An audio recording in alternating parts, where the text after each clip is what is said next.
फरहान गाजी, जिसकी लीडरशिप में उस्मानी पहली दफ़ा यूरोप में दाखिल हुए थे और इसके दौर में ही फौज और सिक्के बनाए गए। फरहान गाजी ने अपने वालिद की सल्तनत को 2 गुना ज़्यादा कर दिया था और बाज़ंतीनियों के ज़मीनों में तबाही मचा दी थी। ये तबाही को रोकने के लिए बाज़ंतीन शहंशाह ने मुकाबला किया, मगर वो नाकाम रहा। लेकिन फरहान ये सब कुछ कैसे किया, आइए जानते हैं आज की इस वीडियो में।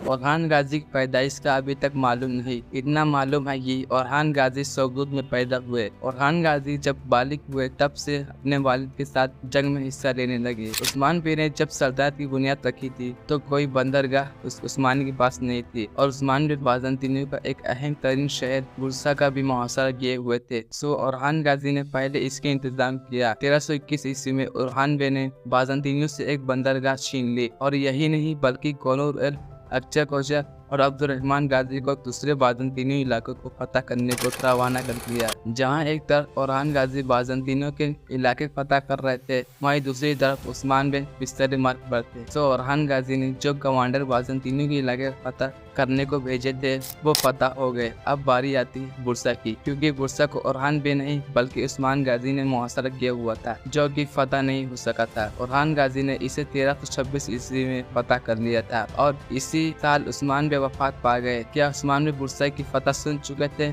ये किस्सा है कि बुरसा फतह करने के बाद फरहान गाजी ने अपने वालिद को ये खबर सुनाई तो उस्मान भी ये खबर सुनकर खुश हुए और कुछ वसीयत की। इसके कुछ दिन बाद इस दुनिया से वफात पा गए। अब उस्मानी तख्त पर कौन बैठेगा? फरहान बे ने अपने भाई अलाउद्दीन के लिए सल्तनत को बांटने लगे, लेकिन अलाउद्दीन ने मना कर दिया और अपने भाई को तख्त पर बैठा दिया। फरहान ने अपने भाई अलाउद्दीन को अपना वजीर बनाया। भले ही फरहान तख्त पर बैठ गया था, लेकिन शायद फरहान और अलाउद्दीन में कभी अनबन नहीं हुई। ऐसा कहा जाता है कि फरहान बे को अगर कुछ पूछना या मशवरा लेना हो तो अपने भाई अलाउद्दीन से लेते थे और दोनों आपस में मिलकर सल्तनत की प्रॉब्लम को सॉल्व करते थे। अलाउद्दीन ने सल्तनत के लिए बहुत अहम काम किया। अहम काम क्या था?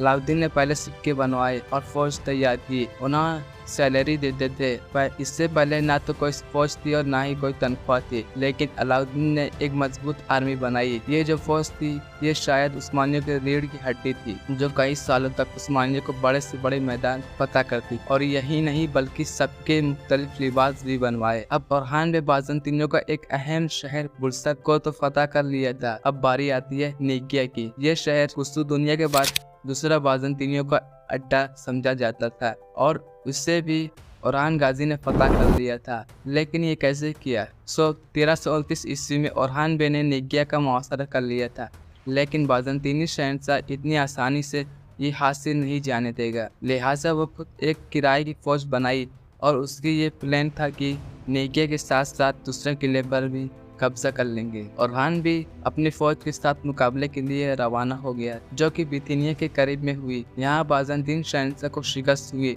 और उस्मानिया को फतह हुई। इस जंग के बाद शहंशाह ने जो प्लान बनाया था अब उसने ये प्लान कैंसिल कर दिया। 3 साल मुहासरा के बाद यह शहर उस्मानिया के कब्जे में आ गया था। फिर फरहान भी अपने बेटे सुलेमान पाशा को नाइगो मैदा फतह करने को कहा। यह भी इम्पोर्टेंट सिटी में से एक सिटी थी। 1337 ईस्वी में सुलेमान पाशा इसे फतह कर लेते हैं। फिर इसके 1 साल बाद फरहान बे भी एक बाज़ंतीन के एक शहर को अपने अंडर ले लिया। अब अनातोलिया को नॉर्थन हिस्सा ज़्यादातर उस्मानिया को कब्जे में आ गया था, लेकिन अभी भी कुछ हिस्सा बाकी था।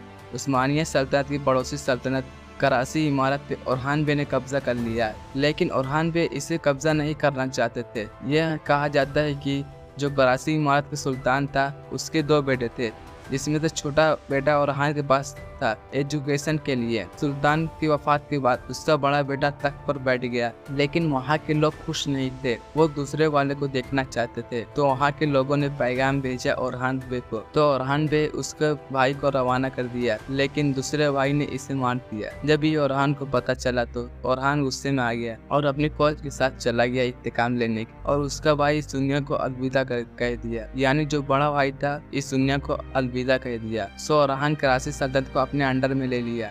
एक अहम बात, उस्मानिया और कराची के बीच में कुछ बाज़ंतीनियों के इलाके आते थे। फरहान बे ने उससे अपने सामने ज़ेर कर दिया। इसके बाद अनातोलिया में फरहान बे ने अपनी सरहदें अनका तक पहुंचा दी थी। अब दूसरी तरफ बाज़ंतीन अम्पायर कमज़ोर होना शुरू हो गई, हत्ता कि वो अभी भी उस्मानी से बड़ी थी। लेकिन जब कोई शहंशाह मरता तो तख्त के लिए अनबन होने लगती है। और दूसरा ये कि बैरूनी ईसाई सल्तनत से भी बाज़ंतीनियों पर हमला करती थी। अब यहाँ से उस्मानी यूरोप में दाखिल होने जा रहे थे, लेकिन उस्मानी दाखिल कैसे हुए? तो दरअसल ये ऐसे हुआ था कि एड्रोनिकोस स्वयं के वफात के बाद उनके बेटे में अनबन हो गई, हत्या कि उस्मानी भी बाज़ंतीनियों की मदद कर रहे थे। ऐसे ही एक वली पूरी सल्तनत का शहंशाह बनना चाहता था, तो उसने ओरहान से मदद मांगी, साथ में ही एक किला हवाले किया जो कि यूरोप में था। ओरहान बे ने सुलेमान बादशाह को फौज दिया उसकी मदद करने के लिए। वो किले पर उस्मानी परचम भी लहरा दिया। ये उस्मानियों को शायद यूरोप में पहला किला था, एक तरफ यूरोप का दरवाज़ा था। फिर कुछ अरसे बाद ज़लज़ला आया, ये शहर के साथ ही आसपास के इलाके भी हिल गए थे, जिसके बाद सुलेमान पाशा ने गैलीपोली के साथ साथ कई और इलाके फतह कर लिए। ये खबर जब शहंशाह को मिली तो उसने अपने इलाके वापस देने को कहा, लेकिन उस्मानी ये नहीं दिए। नतीजा ये निकला कि शहंशाह को तख्त से उतार दिया गया और दूसरे को शहंशाह बना दिया गया। यूरोप में शानदार फतह करने वाले सुलेमान पाशा इस दुनिया से वफात पा गए, लेकिन इनकी मौत कैसे हुई?